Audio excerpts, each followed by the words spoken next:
this is a first of its kind in many different ways. And again, love seeing that it's not just athletes coming out of, big programs that are getting these deals, that we see these student athletes from HBCUs that are getting these lucrative deals as well.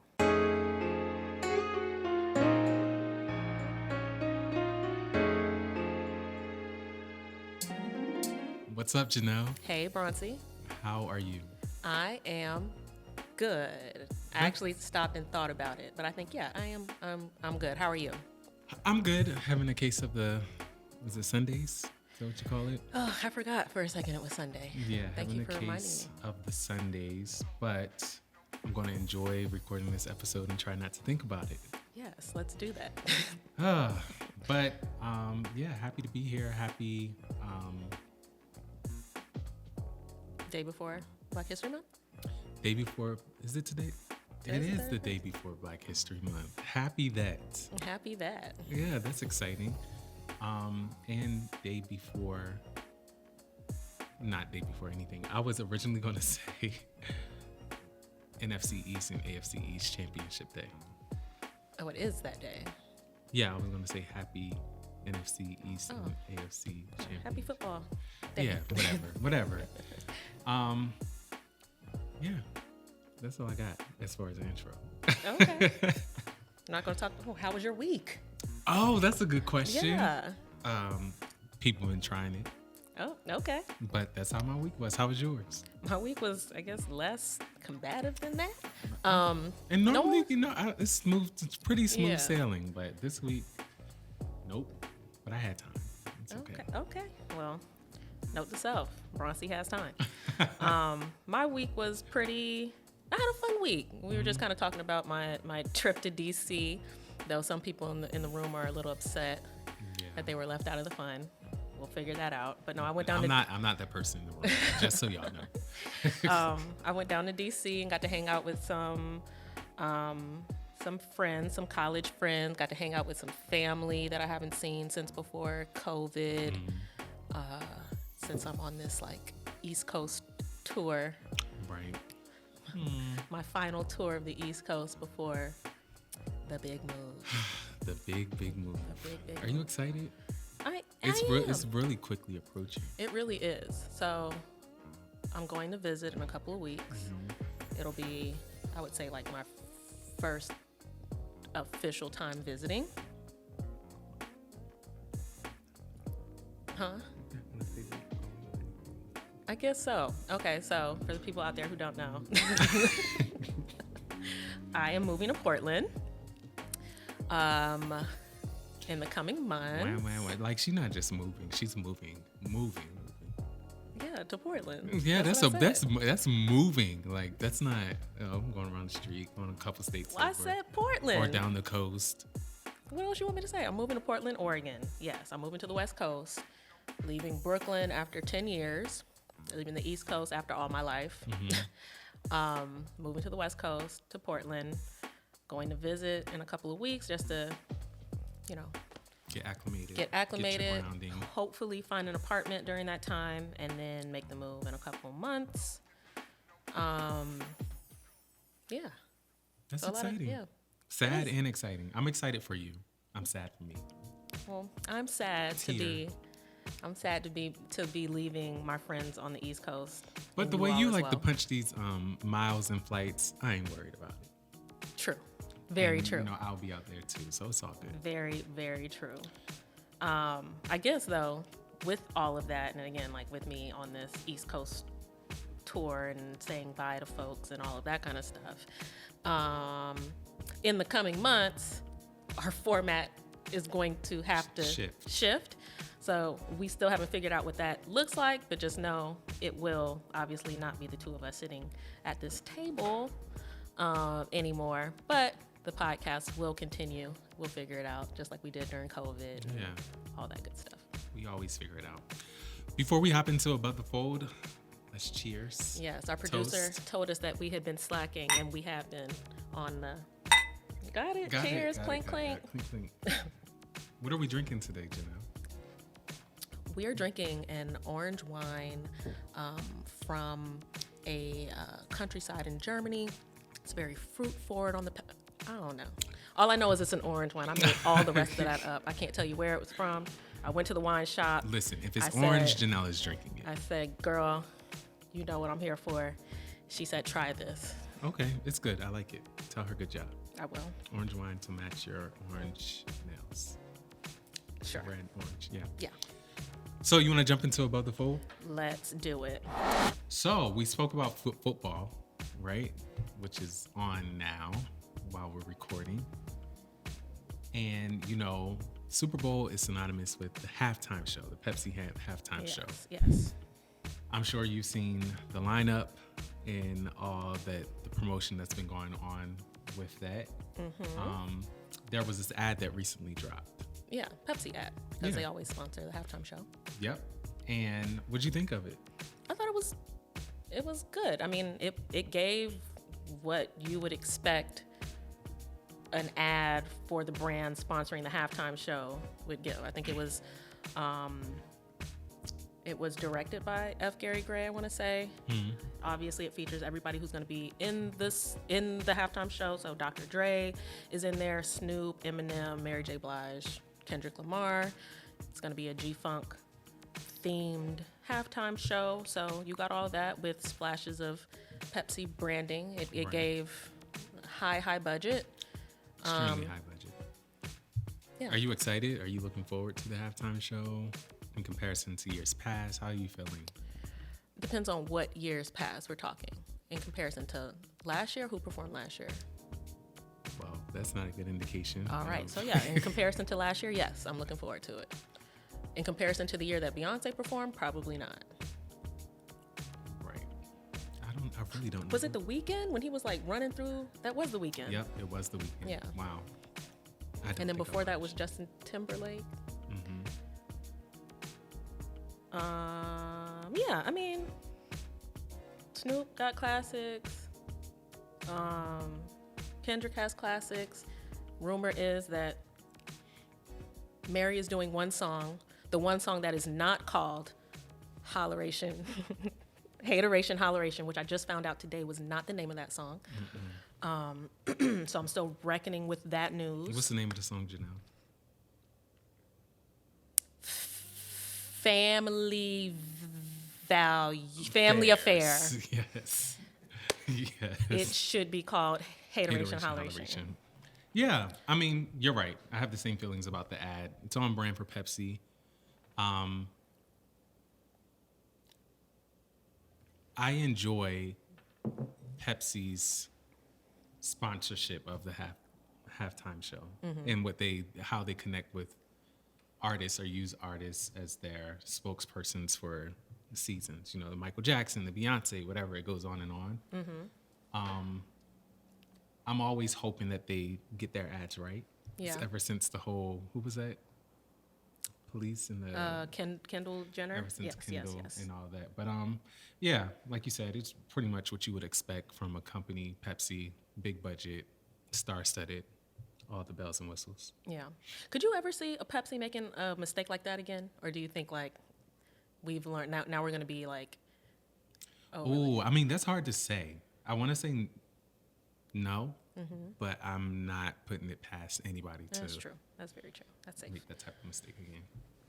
But with that, though, we know that obviously we're in the season where all these Super Bowl ads are going to start popping up, especially with the internet. Now it's part of the play that they seed them to the public way earlier than the actual Super Bowl. So I'm assuming over the next, 2 weeks, we're going to see a lot more Super Bowl ads before the big game, one of which will be, I believe, a Megan Thee Stallion Flamin' Hot Cheetos spot.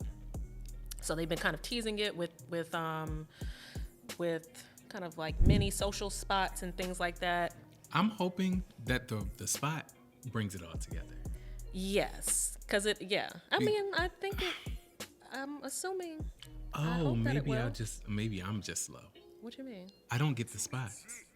I think we're not supposed to get it until the actual ad drops. Right. So it's like, yeah, I'm she not shows wrong in up. saying that. I hope that the actual spot Yeah. brings it all together. Like she shows up to set. They ask her if she's allergic to animals, if she's allergic to sloths and weird stuff, and she's like, "What have I gotten myself into?" And I don't think we understand what she has gotten herself into until the Super Bowl spot releases.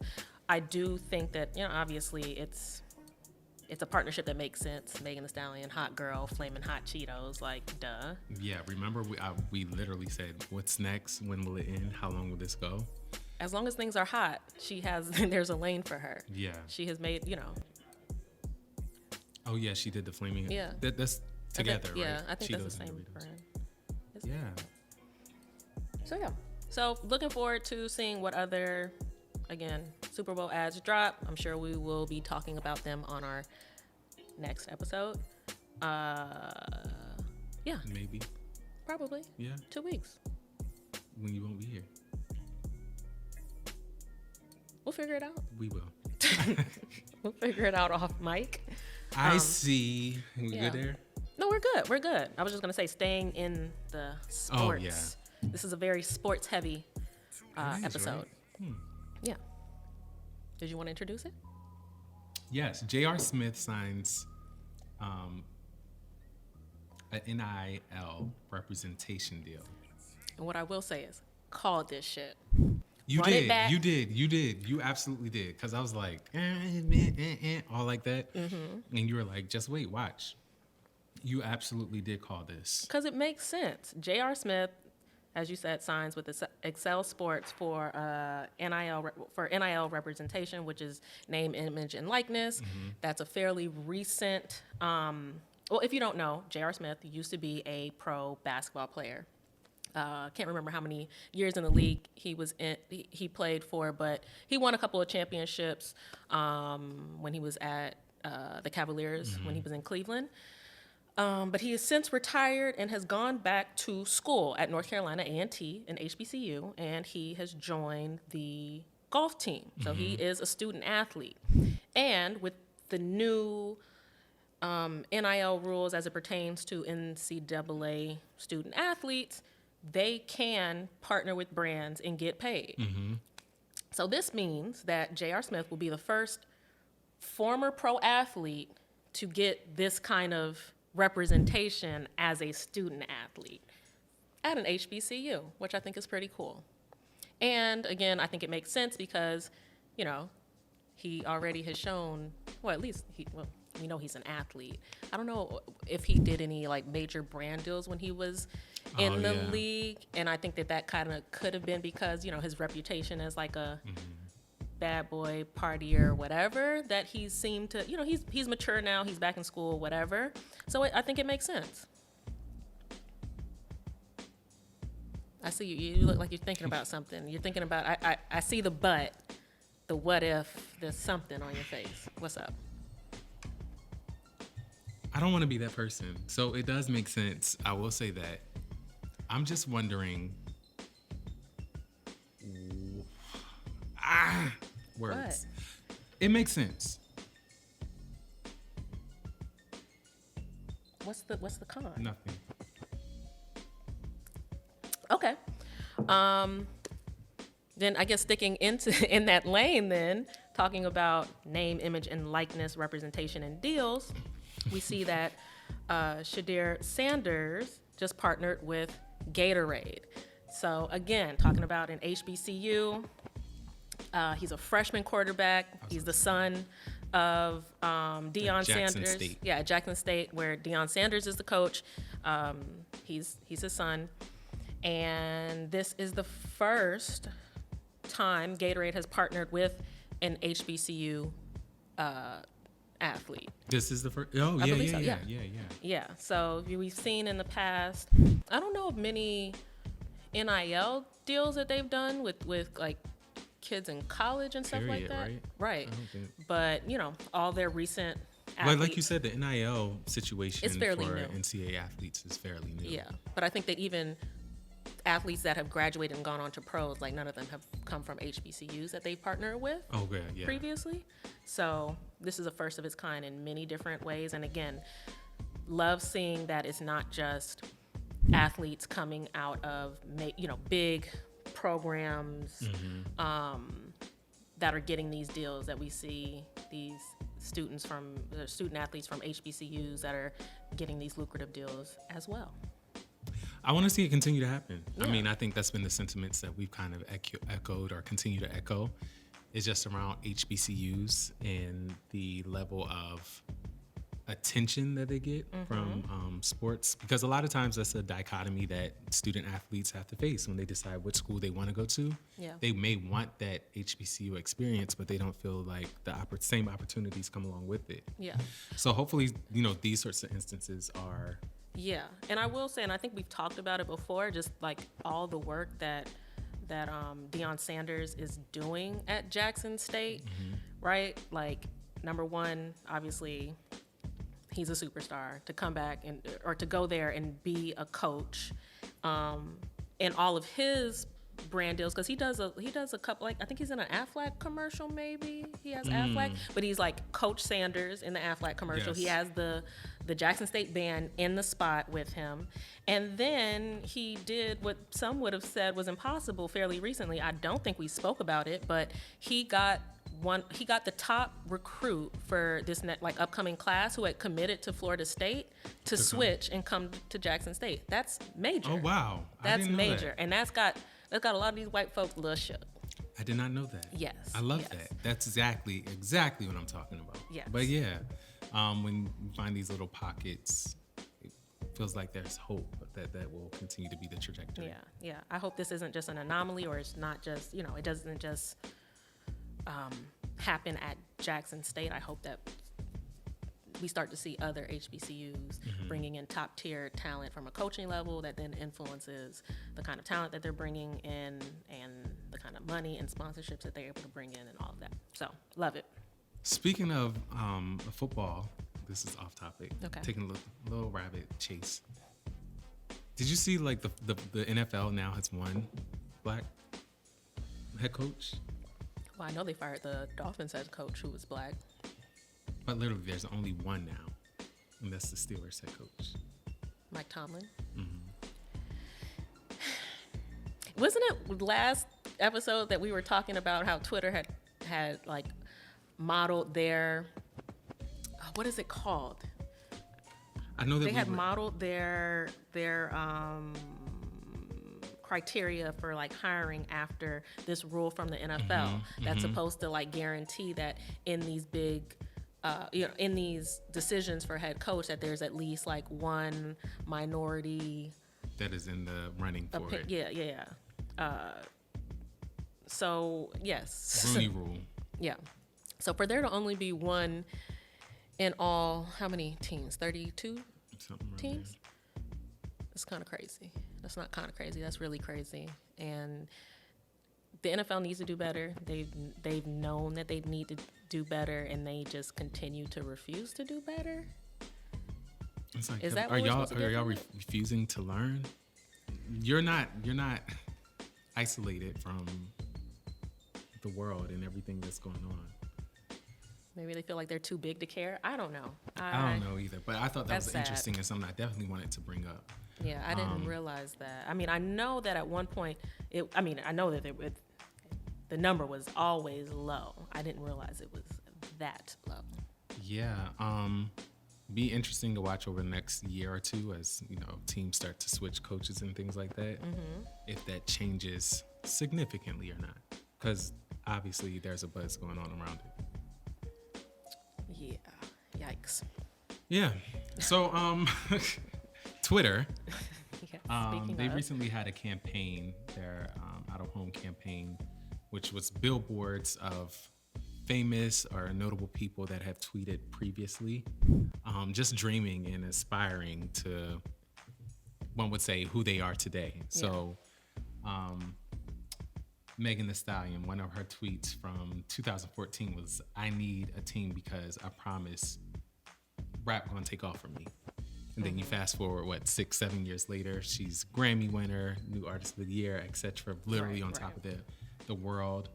And there's all these different spots where I guess their analytics team or whomever went through old tweets and picked out some that were really notable for people who are now kind of like in their stride and have made it. So, I mean, I think that this, I think, and I don't know if it's internal or not, but Twitter has this thing called like tweet it into existence. So they know, they've seen this before on their platform where people have, years ago tweeted like, I will be a all-star, and then fast One forward. day I'm going to be working with. Exactly. So I thought that this was a really well-crafted campaign. Like, it makes sense. This is how people are using your platform. Like, show that people are dreaming on your platform, and not only dreaming, but then realizing their dreams on your platform, right? So I loved it. I did see an article, though, that was on, I want to say Ad Age or Ad Week, where basically it was a black journalist who I believe works in social now. I don't want to say he was like, I'll use the word challenging. He was challenging the campaign in that, like, why is everybody that they use for the campaign an athlete or entertainer? Like, could they have used people in other fields to show the possibilities outside of sports and entertainment?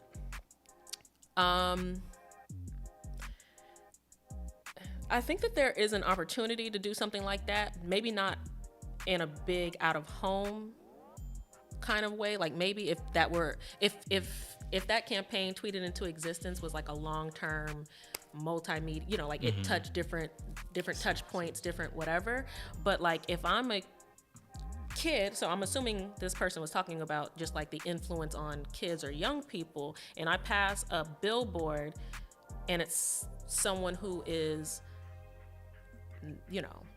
top of their field in a field that I'm not familiar with. Like, if it's a top STEM, I'm not going to pay attention. But like, I know I know and I can relate to Megan Thee Stallion, or at least I know her. I know Issa Rae. I know, who is this? Demi Lovato, whatever.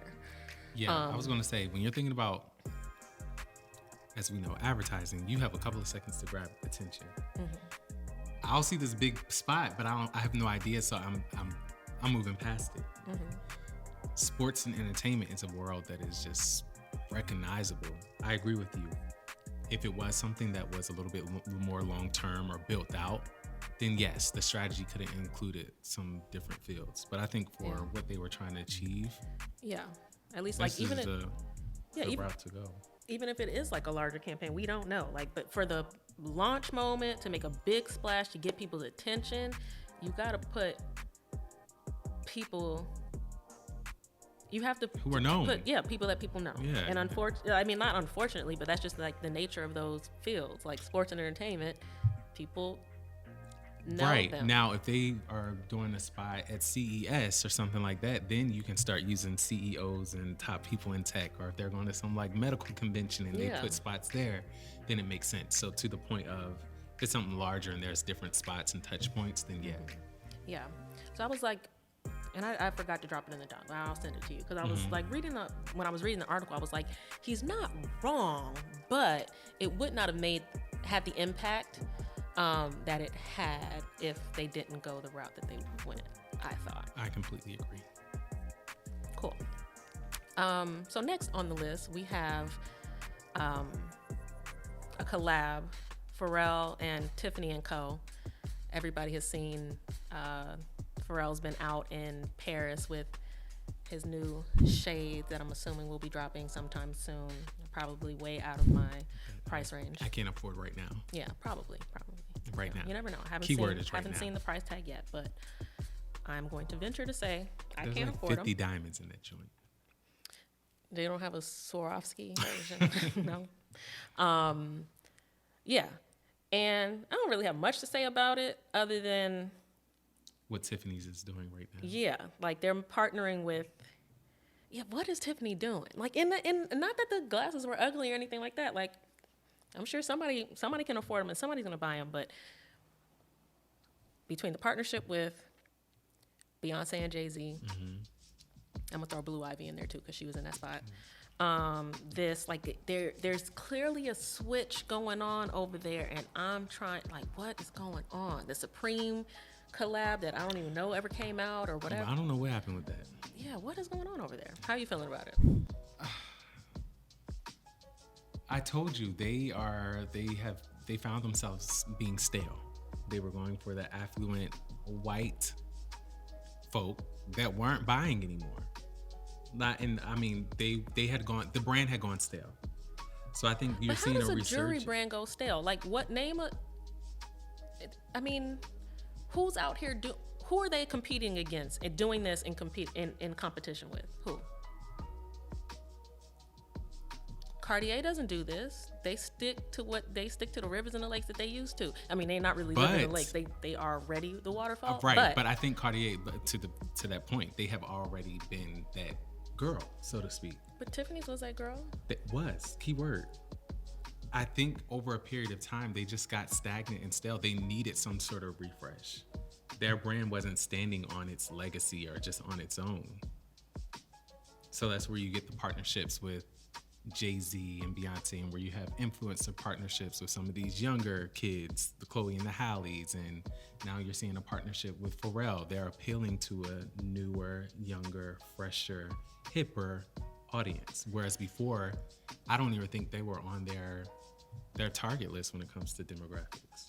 But it still is not making any sense to me, because you're talking about these glasses have 50 diamonds in them. So who in that new demo that they're trying to reach can afford that? Who the spot with Beyonce? She had like the world's most expensive diamond on her neck. Who are we appealing to?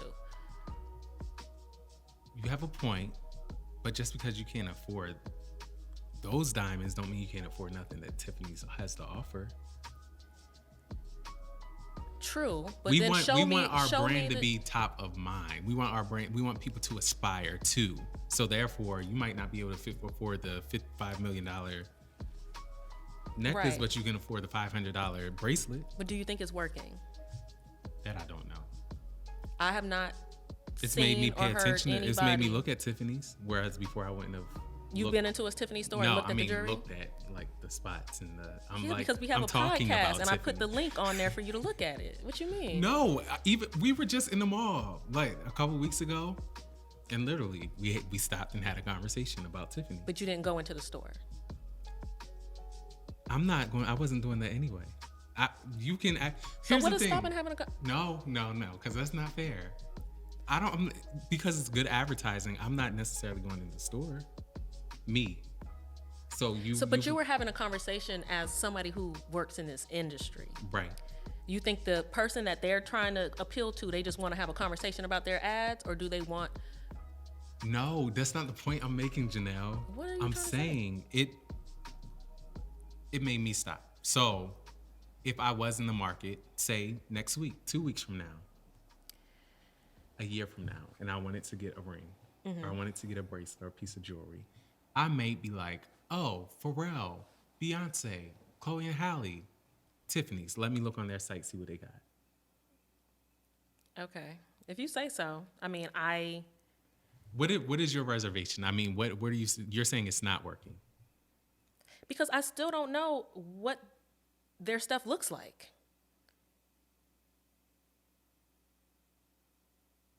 Okay, you're appealing to this younger demo, but like you're appealing to them and selling them what? No, it ain't fair. Yeah, it is. Like at some point you got to show me the product that I can afford.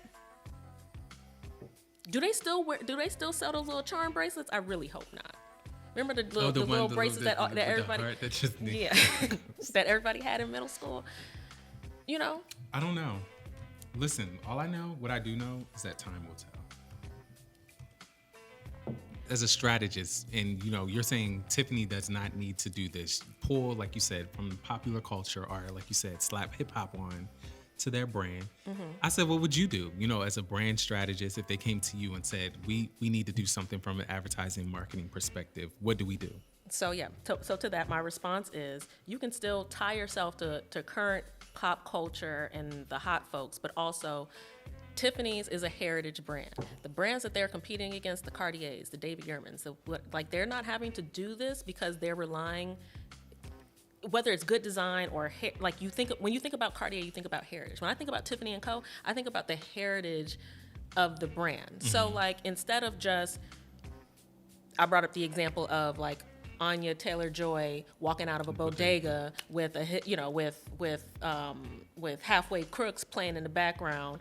Like you partner with a Beyonce and you have her, step into the archive, pull her her 5 favorite archive pieces that we reintroduce. You partner with Pharrell to dig into the archive and pull out his 5 favorite pieces to reintroduce. That way you still get to attach yourself to what's current, attach yourself to these influencers or these people who, have influence, whatever, but you're also showing people that, we've been here. We've been doing this. Look at this piece from the 20s, the 30s, 40s, whatever, however long ago. That's what Beyonce did with those diamonds, though. Weren't they from Tiffany's archives? The yellow diamond? I don't know. Did you just look that up and find No. the answer? While you were speaking, it made me think of that, but it was maybe. Well, I mean, that should have been the story around it then. Right. To that end. Yeah. Good point. That's valid. I appreciate that perspective. Well, thank you. Yeah. But again, I will say that the sunglasses though were kind of fly.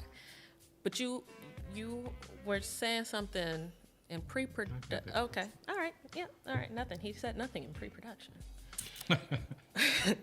Moving right along then. We talked about Joshua Kissy a couple of times on the podcast, especially in recent episodes, for the work that he's began doing with LinkedIn. So recently, a LinkedIn spot dropped that he directed, and it was called Welcome Professionals.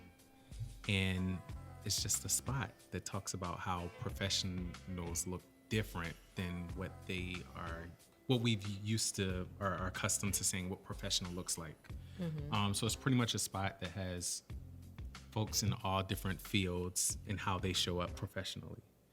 And it pushes the narrative even further from what he's talked about as far as creatives using LinkedIn as a platform or another avenue to show their work and also to get some more traction. But the spot is brilliant. I really love it. It feels authentic. It's something I didn't know LinkedIn needed. You know what I mean? Yeah. From how they're pushing their platform not only from a work platform but to a social work platform from a professional standpoint. Yeah, I agree.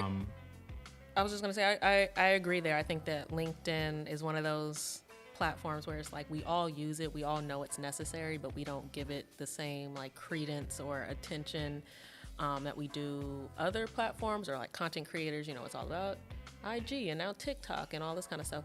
But we talked about how no one is really was taking LinkedIn seriously as a platform for content creators until Joshua Kissy kind of alerted everybody, which is why I think that this spot, I like the spot simply because he directed it and it shows that like LinkedIn isn't stupid, right? So it's like, okay, if we're going to make a spot and we got this person who's advocating for us without us asking him to advocate for us or paying him to advocate for us on a whole other platform, we should have him, he should be a part of the creative. LinkedIn's not stupid. Yeah. Yeah, there lies in that statement. Yeah. Yeah, it makes tons of sense. Also, it was really cool that he was able to incorporate his friends and family, his wife and son were literally in the spot. So that gives it another level of authenticity as well. Yeah. Put your people on. I hope they got an extra check too. 2 extra checks. Okay. Yeah, right. But yeah, shout out to Joshua Kissy. Great work. Thank you, continuing to advocate and be for the people. For sure. There's another spot that came out too for Dove. Not sure if people know, but Dove, their their major kind of purpose platform is around the Crown Act, and the Crown and just legislation around race-based hair discrimination. So in the past several years, they've put out spots that center around that. So they just dropped a new one that's called as early as 5, which basically in their research, in Dove's research, it shows that Black girls are kind of, they experience race-based or hair-based discrimination. Both sexes. Race-based hair discrimination as early as 5 years old, which then travels with them through school to college, unless you go to a HBCU. Right. Or even sometimes if you do go to HBCU, and then into the workplace, right? So this was just kind of shedding light on that, and how it's not, that discrimination is not yet illegal in all states like you would think it would be in the year 2022. It's wild. I remember my nephew being in kindergarten, 5. Wow. Literally, and he had plaits in his hair. And he went to school. It was a private school. It was a private Christian school. Of course it was. And they were told that he couldn't have his hair like that. Wow. So imagine what that tells a kid at that age, that like the way you wear your hair, the way your hair grows out of your scalp is not acceptable. Mm-hmm. It takes a lot of unlearning. Yeah. Later on. Yeah. I appreciate Dove, considering their reach and their platform and using their voice to amplify that this is a need. So a part of the campaign was having folks go and sign the petition to have the Crown Act passed at a more broader scale. Yeah. Yeah. Love it. Beautiful spot. Beautiful. So our dude, Coby Lame. I hope we're saying his name right. I hope so too. He actually, I just saw Boss recently did like a brand refresh. Mm-hmm. So they have partnered with, it feels like a gazillion people, to be kind of like brand partners for their new rollout or their brand refresh. And Coby is one of them. Yay, good for him. Yeah, good for him. I hope like coming off of last week, or considering the last episode we were talking about TikTok and how he didn't make the list, even though he was top 2 as far as in followers. Yeah. To see that, even, I don't know if you say with that or without that, whatever, that brands and different outlets do see him as, hey, let's partner with him. Well, I hope they not only see him, but I hope they're paying him well too, because I think that can be part of the problem as well. A lot of these brands. Don't say that. What? I think a lot of these brands see just creators. Because I hope that's not the case. I'm not saying you're saying it like it's wrong. Yeah, but I mean, I hope that's not the case with him. But let's not like act like some of these brands don't offer these Black creators You're right. less than. You're right. White creators. Mm-hmm. It's documented. Yeah. So I just hope that he has in every sector. Yeah, I just hope that he has good representation and people, handling his business. If he's not handling it, people who are handling his business on his behalf, that are making sure that he's getting what he's worth. Yeah. Yeah.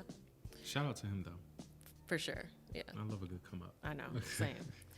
And then the last thing we have on the list is actually something that came out quite a while ago, and I think it might have come out when we were like on a bit of a hiatus, and we didn't talk about it last week, but I think it just keeps like coming up in my IG I haven't seen feed. it.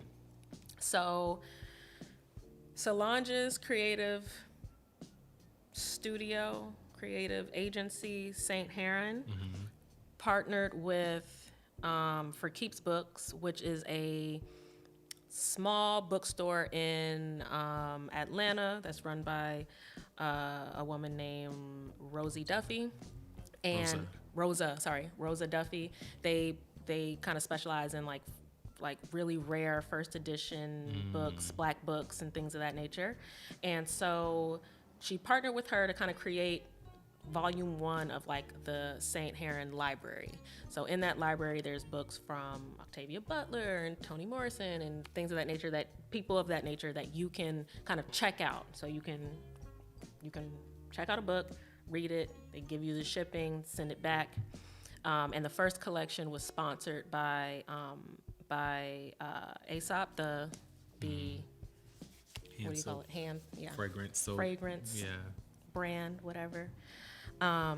But yeah, I mean, there were a lot of. I keep trying to check it out and see if I can get a book. They're always all, checked out. Gone. And I have been trying to get to For Keeps books since they opened. Really? Every time I would go to Atlanta, but they have like really weird hours, and I was always there on like an off day. So I love this, and it makes sense. Like if you see For Keeps and just like their aesthetic and like what they do, and you think about like Solange and her brand and what's saying, it's just like, duh, that makes so much sense. Right. I'm excited to see, or interested to see, if they always partner with the brand for each kind of collection that drops, or if it'll be like the same brand, or if they'll stop using brands, how that works. But I think it's a really smart, cool idea, and get your hands on some first edition, very rare, limited edition work by some Black folks. Yeah, it's wild. I wonder how they decide that they're willing to loan these special rare editions out. Yeah, I mean, they're probably things that, because they're at that bookstore, they have kind of like this like library table, so those books like don't leave that place. You can sit here and read them and look through them, but you can't buy them. Okay. So I'm sure it's only the books that she has multiple copies and things like that they put on the site to that they would trust that people would actually return, or are you charged the full price of the book if you don't return it? I don't know what the rules are, but I'm sure they are not giving out anything that's too rare, because some of not the books that are on Solange's list, but some of the books that that For Keeps sells, or some of the books that I've seen just on other sites, like when looking for like first edition like Nikki Giovanni books, or like Langston Hughes, like those, they can go for thousands and thousands of dollars. Literally. And she has some on here that are signed. Yeah. Makes it even more expensive and rare. Right. Yeah. When I first like read the headline and didn't read the article, I'm like, well, this is very random. Especially seeing the Aesop attached to it. I was like, whoa. Lots of collaboration going on here. There's a lot of X's in there. Where, how? But that makes sense. The initiative being sponsored maybe by different brands with different seasons. But yeah, this is a cool initiative. Yep, agree. One more thing though, before we leave Above the Fold, and it's not even like a moment that happened or anything, but we talked at the beginning of the pod about it being the start of Black History Month tomorrow. So what are your predictions for these brands and their Black History Month messaging? None. They're exhausted. They're not doing any, there's not going to be much. You think so? Mm-hmm. You don't think we're going to get a Snapchat smile to break the chains? No? Oh, damn. I think they are quietly going to try to skate by this February. Yeah, they say we tired of y'all black asses. Okay. Oh, the Black Lives Matter movement, that was a great time in history. We really did our part. Yeah, we put it's up our over. black square. It's over. Yeah, we got past that, Yeah. The world is great now because of all the attention they gave it 2 years ago. This is the first time in quite a few years that I have not worked on a Black History Month campaign. See, you already feeling it. That could be the nature of it. Right. Yeah. But I haven't heard any rumblings. Yeah, me either. And also, I think I when I came in here, I was kind of talking about just my theory of like more work versus less work in Black History Month, and how maybe there is more work to be done, just not by us. Right. So let's go with that. Yeah, can't wait to see what the white folks come up with for Black History Month. Let's go with that. Because you know what I'm doing? Resting. Like my ancestors wanted. Black History Month is a month of rest. Yes. Okay. All right, Janelle. I saw you over there studying, so let's see what you got. You know what? I said, it's about to be Black History Month. Let's do this game segment. Guess that spokesperson. Let's go easy, because cool. she deserves. I do.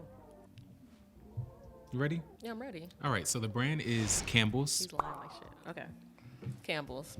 Right, you probably already know who it is. No, I don't, but you haven't given me any hints. All right, so this particular person was drafted into their sport in 1999. Okay. They never achieved the highest level of their sport. Okay. And they went to college at Syracuse. Is this person a football player? Yes. Is this person a like news like anchor on TV? Has been. Prominently.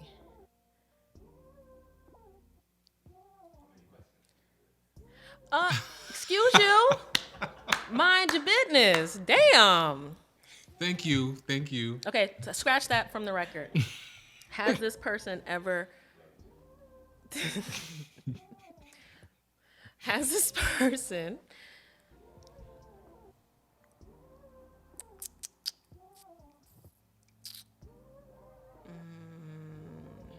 Does this person have a gap? No. Oh, damn. Bonus. Ended their career with the Minnesota Vikings.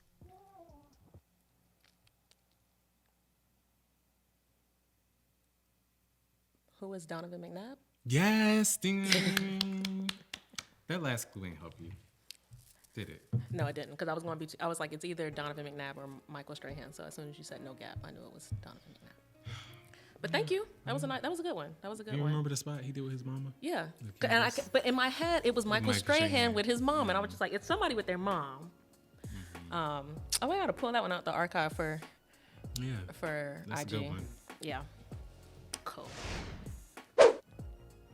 All right. So that's both. That's it. Janelle wins this week. Yeah. All right. So maybe I think your strategy was that would inspire me to go easy on you next time, which we'll see. Maybe. Yeah. For sure. Yeah. Let's go with that. Easy is relative, though. Yeah, because I don't. Yeah. Stop. I need a study book. She Stop. gives a lesson in Black advertising history. Or just be on the internet, you know?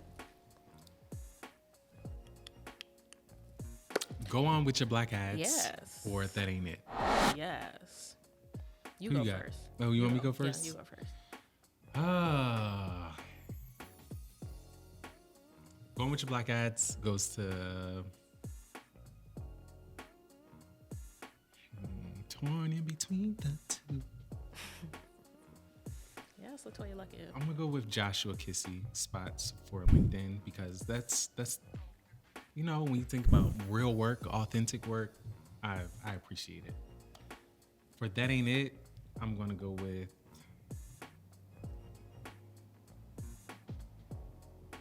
You don't have to have one. we didn't really Yeah, we didn't really have a Kanye.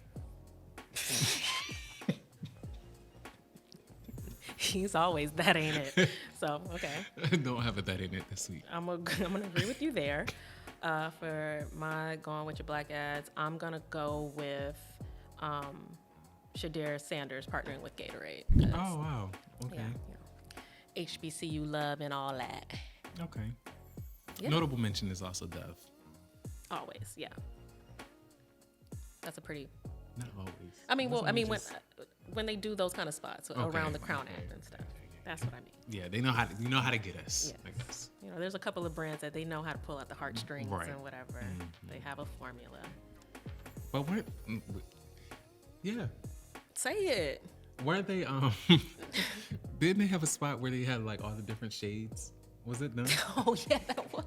Yeah, that's why I was like, not always. Like they tried to do a Michael Jackson "It's Black, It's yeah, White" yeah, situation. exactly. Oh, yes. I forgot about that. It was like, what? Tisk. Okay, so this time they got it right. Right. Yeah. Yeah. So thank y'all for watching and listening. As always, follow us where you listen to podcasts. Follow us on the social networks. There's Instagram, there's Twitter, there's LinkedIn, and obviously on YouTube. Like and subscribe, comment. Let us know if you see anything out there in those streets. Yeah. Check out the site too. Yeah, The episodes are always on there. witchablackads.com. Yeah. Until next time. See Thank y'all. you. Thanks. That's what the fuck I'm talking about. God damn. That's what I'm talking about. It was so black ass. It was black ass.